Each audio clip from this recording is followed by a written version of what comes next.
Educational Technology Blogs by Kayla Bragg. The first one is about digital citizenship. It is by the author Morris, written in 2018, and it's called How to Teach Digital Citizenship Through Blogging. One really powerful quote that I found from this blogger was, "Empowering your students with skills to think critically, behave safely, and participate responsibly online, allowing them to connect and collaborate in meaningful ways." This is their definition of digital citizenship, and I really think it speaks for itself. They describe digital citizenship as like an umbrella term. There's a lot of things that fall under it. And also the author Morris provides a curriculum called the Common Sense Media's curriculum, and it focuses on digital citizenship, which is also a huge, aspect right now because, many students are learning remotely right now during the pandemic. There are 8 major categories that fall under this curriculum that they were discussing, and the one is called netiquette, so it's online etiquette. 2 would be the digital footprint. 3, content creation, how to make appropriate content, how to find appropriate content. 4, communication. 5, the health and safety aspects.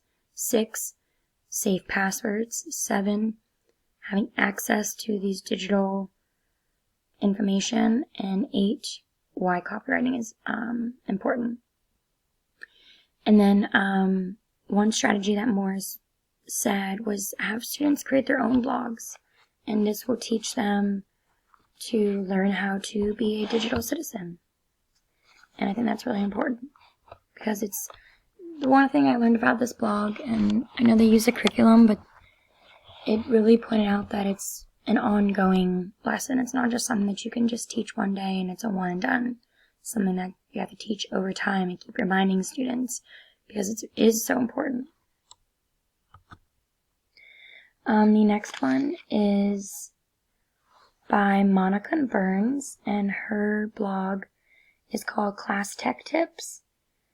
And this particular one is called What You Need to Know About Sharing Podcasts with Students. So podcasts are kind of like a new, innovative way to teach in the classroom. It can be beneficial when used correctly and when used appropriately. So many people have created podcasts, however, they don't all pertain to the educational realm. The interesting fact about podcasts is that it can get families involved because they can also listen to them too. It teaches students that authors have a purpose because they actually hear the author speak. And it can provide additional resources and tell students like, oh, check out this website or go to this site or use this app. The author also points out that educators need to review the content first and make sure it's appropriate. Burns wrote this actually this year in 2001, which I think is important because educational technology is a very big part of the school year for 2021. Some tips that Burns points out is that you are able, like I said before, to hear the author's point of view and the purpose of what they're saying and why they wrote that. It can be used to present new information, so kind of like a background story about what they're going to be learning, or to give them new facts about things they've already learned. Educators should teach, which I really like this part, to find the podcast transcript, because you miss a lot when you are listening to people sometimes, and being able to read along or refer to their transcript in the future is very helpful for studying.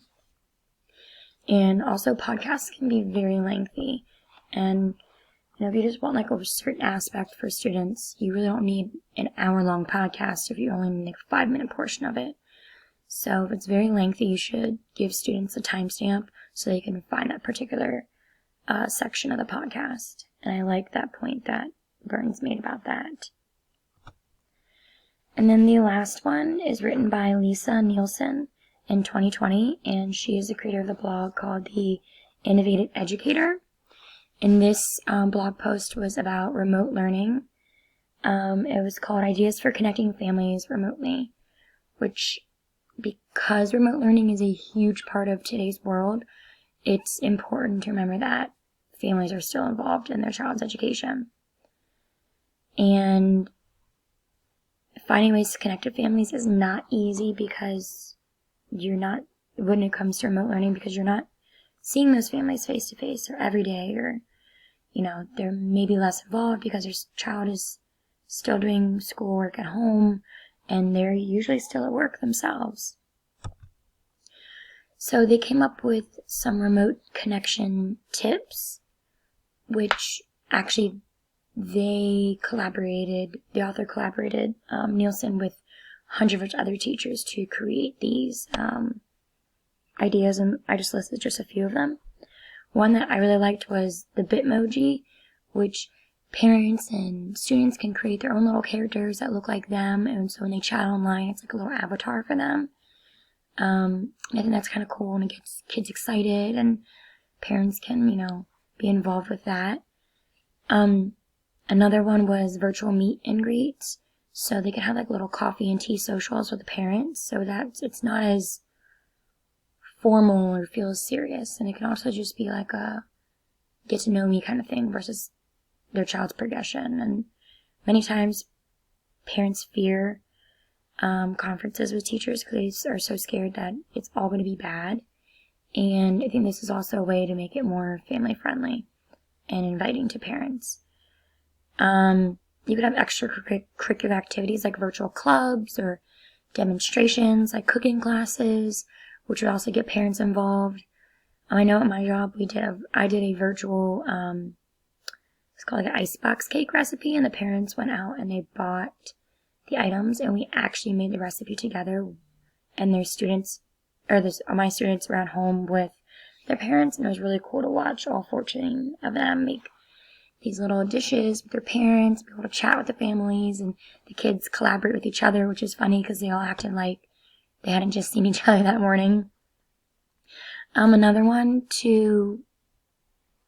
that, not everybody agrees with, but you could incorporate social media and have groups for parents or just the classes, and maybe not just social media, but you could also use an app. I know many people use the Dojo app, and this keeps parents informed, and like almost like a email, but like a quicker way for you to talk to them, like a parent portal almost. And I like this last part too, a social emotional check-in. Many schools do it just for the student, but to do that with the families, and it's more of just to know like how things are going on at home. So like, is mom or dad working a lot more, or is their child struggling, or are you guys having problems with transitions, or did your family dog just pass away? This is all stuff that could be useful to a teacher, and it's also important to know that the families know that, the teacher is there for them too, not just the student, and they are, it takes a community to, help educate children. And here's my references. Burns, Morris, and Nielsen were all the authors to the 3 blogs that I found.